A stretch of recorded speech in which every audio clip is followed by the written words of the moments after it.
అలానే మిస్ఎస్ రావు, Jaganmohan Reddy and team తాడేపల్లిలో సంబరాలు జరుపుకుంటున్నటువంటి ఫోన్ వచ్చేసింది ఢిల్లీ నుంచి. ఏంటి ఆ ఫోను, ఎందుకు సంబరాలు జరుపుకుంటున్నారు అనే దాని మీద మనం విశ్లేషణ చేసుకుంటే కనుక, జగన్మోహన్ రెడ్డి గారికి ఈ మధ్యకాలంలో ఢిల్లీ పెద్దలు దూరంగా ఉన్నారు అనేటువంటి ప్రచారం విస్తృతంగా జరిగింది.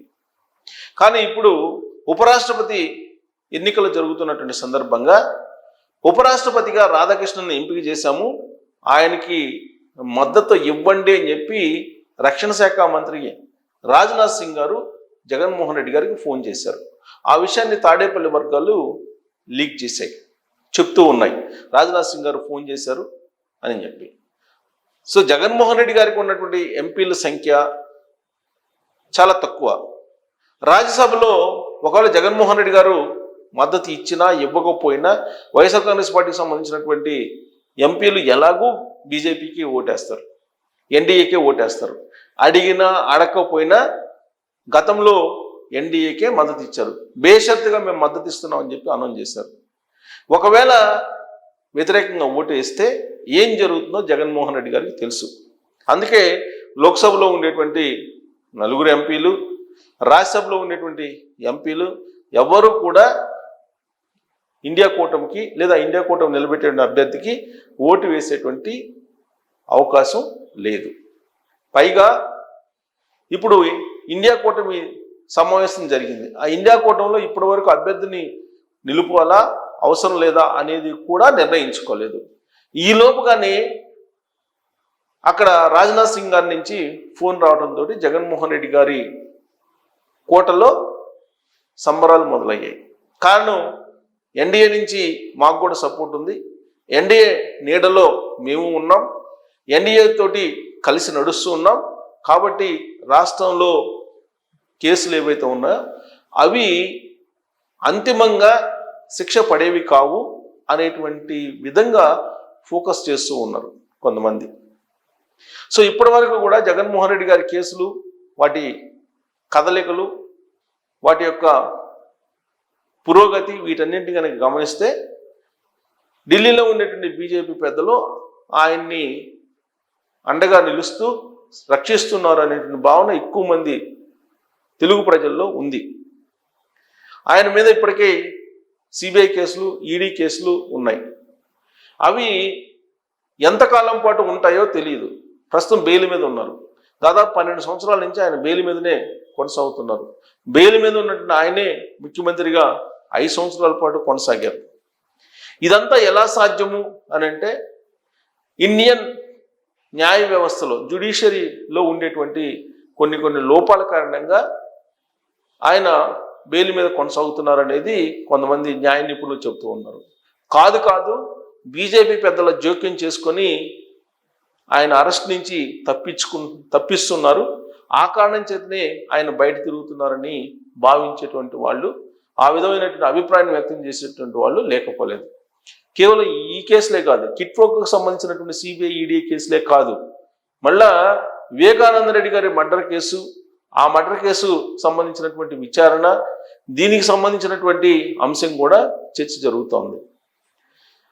ఇప్పటి వరకు వివేకానంద రెడ్డి గారి మర్డర్ కేసులో ఎవరిని శిక్షించలేదు. ఎవరిని శిక్షిస్తూ న్యాయస్థానాలు నిర్ణయం తీసుకోలేదు. రాబోయేటువంటి రోజుల్లో నిర్ణయం తీసుకుంటుందా లేదా అనేది కూడా తెలియదు. సుప్రీంకోర్టు మాత్రం ఇంకెన్ని రోజులు మీరు ఈ విచారణ కొనసాగిస్తారని చెప్పి ఇటీవల కాలంలో సిబిఐని ప్రశ్నించారు. సిబిఐ మాత్రం విచారణ పూర్తి అయిపోయింది, మీరు ఇంకా లోతుగా పరిశీలించుకుంటే మేము పరిశీలిస్తామని చెప్పి చేతులు దులుపుకుంది సిబిఐ. మరి సిబిఐ ఛార్జ్షీట్లో గూగుల్ టేక్అవుట్ ద్వారా అవినాష్ రెడ్డి ఫాదరు భాస్కర్ రెడ్డి, వీళ్ళు కర్త కర్మ క్రియలుగా ఉంటూ వివేకానంద రెడ్డి గారిని మర్డర్ చేయించారని చెప్పి వాళ్ళే పొందుపరిచారు. అది తప్పు అని చెప్పి అవినాష్ రెడ్డి గారు, భాస్కర్ రెడ్డి గారు చెప్తూ ఉన్నారు కోర్టులకి. పైగా సునీతారెడ్డి గారి భర్త సునీతారెడ్డి గారు వాళ్లే తన తండ్రిని చంపేశారని చెప్పి మరొక వర్షన్ను కూడా తెర మీదకి తీసుకొస్తున్నారు వాళ్ళు. ఈ నేపథ్యంలో అసలు వివేకానంద రెడ్డి గారిని ఎవరు చంపారనేది గత 6 సంవత్సరాల నుంచి అది ఒక పెద్ద రహస్యంగా మారిపోయింది. ఇవన్నీ ఇలా ఉండగా తాజాగా ఆంధ్రప్రదేశ్లో లిక్కర్ స్కామ్ బయటకు వచ్చింది. ఈ లిక్కర్ స్కామ్కి సంబంధించి 12 మందికి పైగా అరెస్ట్ అయ్యారు. వాళ్ళు ఇచ్చినటువంటి వాంగ్మూలం ప్రకారం జగన్మోహన్ రెడ్డి గారి ప్రమేయం, ఆయన యొక్క ఆదేశం ఉందని చెప్పి ఛార్జ్షీట్లో ఆంధ్రప్రదేశ్ సిట్ పొందుపరిచింది. తాజాగా జగన్మోహన్ రెడ్డి గారికి నోటీసులు ఇస్తుంది సిట్ అనేటువంటి ప్రచారం కూడా జరిగింది. ఇలాంటి పరిస్థితుల్లో ఢిల్లీ వెళ్ళారు లోకేష్ గారు. 21వ తారీఖున చంద్రబాబు నాయుడు గారు కూడా ఢిల్లీ వెళ్ళబోతున్నారు. ఎప్పటికప్పుడు కేంద్ర హోంశాఖ మంత్రి అమిత్ షా గారికి ఢిల్లీకి వెళ్ళి లిక్కర్ స్కామ్ గురించినటువంటి అప్డేట్స్ చెప్తూ ఉన్నారు ముఖ్యమంత్రి కానీ, లేదంటే లోకేష్ గారు కానీ అని చెప్పి ప్రచారం అయితే జరుగుతుంది. అందుకే ఎప్పుడు ఢిల్లీ వెళ్ళినప్పటికీ కేంద్రం నుంచి గ్రీన్ సిగ్నల్ వస్తుంది, జగన్మోహన్ రెడ్డి గారిని అరెస్ట్ చేస్తారు అనేటువంటి ఓ ప్రచారం విస్తృతంగా జరుగుతోంది. కానీ ఇప్పటి వరకు ఆయన అరెస్ట్ దిశగా పోలీసులు అడుగులు వేయలేదు.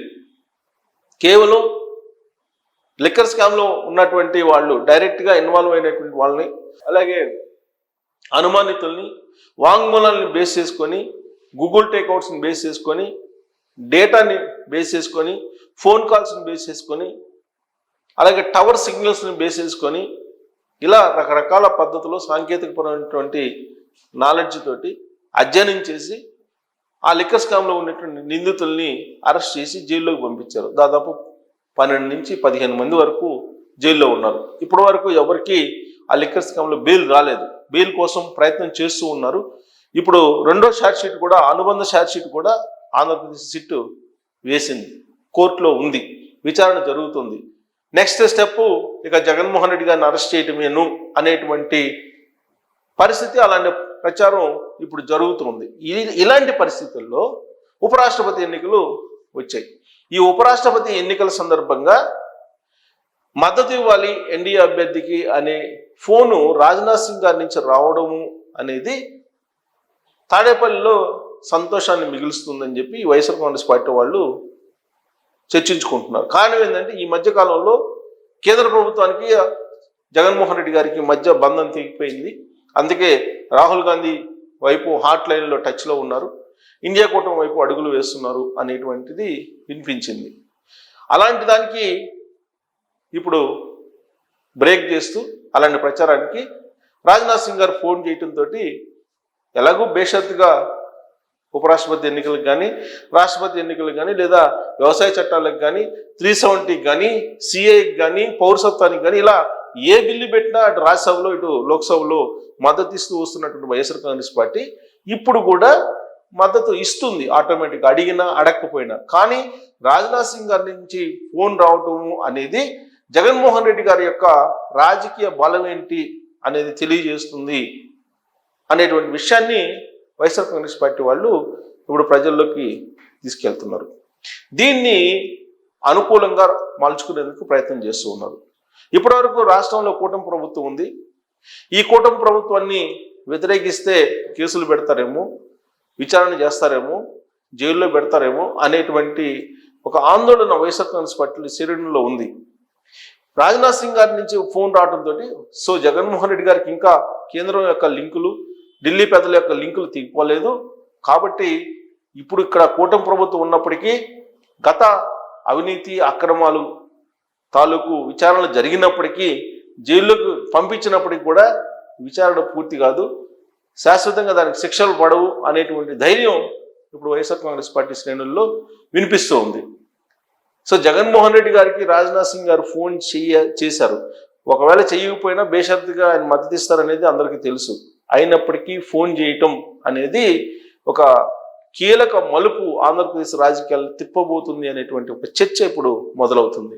నిజంగానే కీలక మలుపు ఆంధ్రప్రదేశ్ రాజకీయాల్లో తిప్పేలాగా ఈ ఫోన్ కాల్ ఉందా అనే దాని మీద మీరు కామెంట్ చేయొచ్చు. Thank you.